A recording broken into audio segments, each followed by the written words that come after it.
जय सिया राम, जय हनुमान जी महाराज, जय बाबा नीम करोली।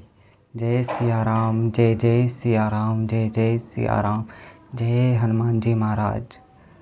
तो दोस्तों, आज हम बात कर रहे हैं कि अगर आपके भी यहाँ पर पैसे बिल्कुल भी नहीं बचते हैं और बिना कारण आपके इधर न इधर भी किसी भी कारणवश आप जितनी भी कोशिश कर लो उसके बाद भी आपका पैसा नहीं बच रहा है, तो इसमें क्या कारण हो सकता है ये चीज़ आपको मैं बताऊंगा। और मेरे पास भी पैसे नहीं बचते थे, लेकिन इन चीज़ों का उपाय जब मैंने ये चीज़ें करने लगा तो शायद मेरे पास भी थोड़ा थोड़ा पैसे बचने लगे हैं।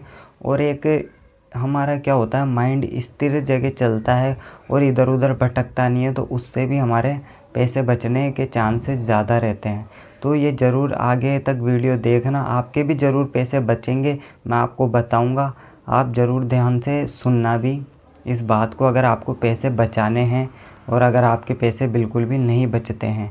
क्योंकि क्या होता है, कई बार किसी के जैसे पैसे बचाने की कोशिश कर रहे हो, कोई भी खर्चा ऊपर से आपके ऊपर आ जाता है, या किसी की दवाइयों में लग जाते हैं, या ले दे के कोई दूसरा उधारी मांग लेता है तो उधर निकल जाते हैं। तो ऐसे में आपको क्या करना है दोस्तों, इसके लिए सबसे बड़ा उपाय जो होता है ना, कि आप 200 रुपये कमा रहे हो तो 10 रुपये आप सबसे पहले 10 रुपये किसी जैसे दान दे दीजिए। आप जिसको कोई मजबूर है उसको दान दे दीजिए, या फिर गाय को चारा खिला दीजिए, या फिर आप वो भी नहीं कर सकते हो तो आटा और चीनी होती है वो एक चींटियों को डाल दीजिए। तो ये चीज़ें क्या होती है कि कहते हैं कि दान एक ऐसी चीज़ है, अगर हम करते हैं तो उससे पैसा कम नहीं ज़्यादा ही होता है। तो ये चीज़ आप ज़रूर ध्यान रखिएगा। मैं भी ऐसे ही था, बिल्कुल भी दान नहीं देता था। 100 रुपये बचाने के चक्कर में ले दे के कहीं पे 500 लग जाते हैं, कहीं पे 1000 रुपये लग जाते हैं, और बिना मतलब की चीज़ों में वो पैसे लग जाते हैं। तो इस चीज़ को बिल्कुल ध्यान रखिएगा, क्योंकि भगवान भी देखता है कि यार तू इतना सा पैसा इधर खर्च करने में सोच रहा है और फिर खुद अपने पैसे बचाने की सोचेगा तो वो उल्टी जगह लग जाएंगे, बिना मतलब की जगह लग जाएंगे। तो वो एक बार आप 10 रुपये, आपके 200 में से 10 रुपये अगर इधर लग भी गए तो आपके वो बढ़ेगा ही, आपका घटेगा नहीं।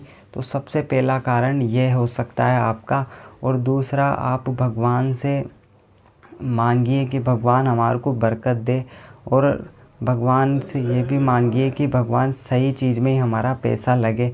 सही चीज़ में आपका पैसा लगेगा तो ज़रूर आपका पैसा बढ़ेगा और आप बिना मतलब का खर्चा करना बंद कर देंगे।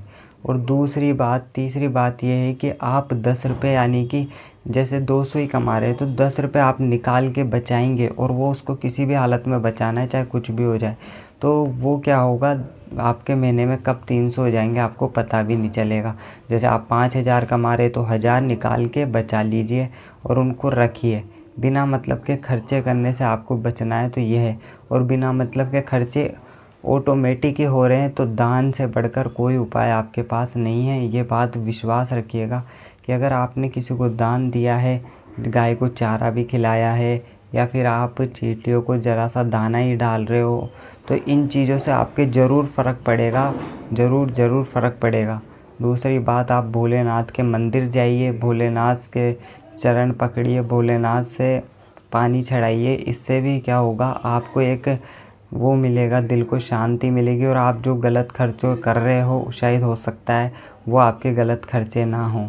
बाकी और कोई उपाय नहीं है, अपने आप में ही कंट्रोल करना सबसे बड़ा उपाय रहता है। और दान दूसरा उपाय यहाँ पर ये रहता है। रतन टाटा जी है, वो तो कितना दान करते हैं, उनसे ही हमें कुछ सीख लेना चाहिए। हाँ, हमारी इतनी नहीं है हिम्मत, तो थोड़ा सा तो हम भी दान कर ही सकते हैं। ऐसा भी नहीं है कि बिल्कुल ही हम मजबूर है। आप ये भी देखिए कि भगवान ने हमें कितना अच्छा यहाँ पर बनाया है, कई लोगों से तो बेहतर ही बनाया है। तो इसलिए इतना जितना बेहतर बनाया, तो उसमें से थोड़ा सा अगर आप दान दे दोगे तो ज़रूर आपका ये बढ़ेगा। लेकिन दान ऐसे नहीं, आप, मैं ये नहीं कह रहा आप पूरा ही आपका पैसा दान दे दीजिए, वो नहीं। जैसे 200 में से 10 रुपये भी दान देते हो तो वो आपका बढ़ेगा ही। और दान देने का मतलब ये नहीं है, आप कबूतरों को भी दाना डाल सकते हो ना, आप गायों को चारा भी डाल सकते हो ना। और आप ये चीज़ नोटिस करिएगा, ये चीज़ जो रेगुलर करते हैं ना जो लोग, उनको पास ज़रूर पैसा बचता है, उनके पास बरकत ज़रूर रहती है, चाहे वो आपको कितना ही झूठ बोल ले। लेकिन हाँ, ये चीज़ आप नोटिस कीजिएगा, उनके पास पैसा बचने के चांसेस ज़्यादा रहते हैं। बाकी भगवान का नाम तो आपको लेते ही रहना है, तो उससे भी आपके सुधार आएगा। मेरे पास भी बिल्कुल पैसा नहीं बचता था, मैंने इन चीज़ों को करके देखा और ये कोई अभी की बात है, यानी 15-20 दिन से लगातार मैं इन चीज़ों को कर रहा हूँ और ये चीज़ देख रहा हूँ कि हाँ यार, पैसा तो मेरे पास भी थोड़ा बहुत बचने लगा है। और धीरे धीरे आप जैसे गलत चीज़ों में पैसे लग रहे हैं, यार दोस्तों के साथ चले जाते हो उसमें पैसे लग रहे हैं, तो धीरे धीरे उनमें भी आपके अपने आप ही कंट्रोल आएगा। आप मंदिर जाओगे ना, तो मंदिर जाने से धीरे धीरे थोड़ा बहुत, एकदम से तो कुछ ही नहीं आता, लेकिन थोड़ा बहुत आप में अपने आप ही कंट्रोल आने लगेगा। ये इस बात का आप विश्वास रखिए। रोज़ आप एक तो मंदिर जाने की कोशिश कीजिए, उधर जाके थोड़े बहुत भगवान का नाम लीजिए, श्री राम हनुमान जी महाराज का नाम लीजिए, भोलेनाथ का नाम लीजिए, आप जिसको मानते हैं उनका नाम लीजिए। तो इससे क्या होगा, आपके यानी कि जो आपको जो माइंड है वो बिल्कुल शांत होगा, और माइंड जब शांत होगा ना, तो धीरे धीरे आपके जो गलत चीज़ों में पैसे लगते हैं वो भी आपके थोड़े बहुत कम होने लग जाएंगे। इससे फ़र्क आपके ये पड़ेगा। जय सिया राम, जय हनुमान जी महाराज।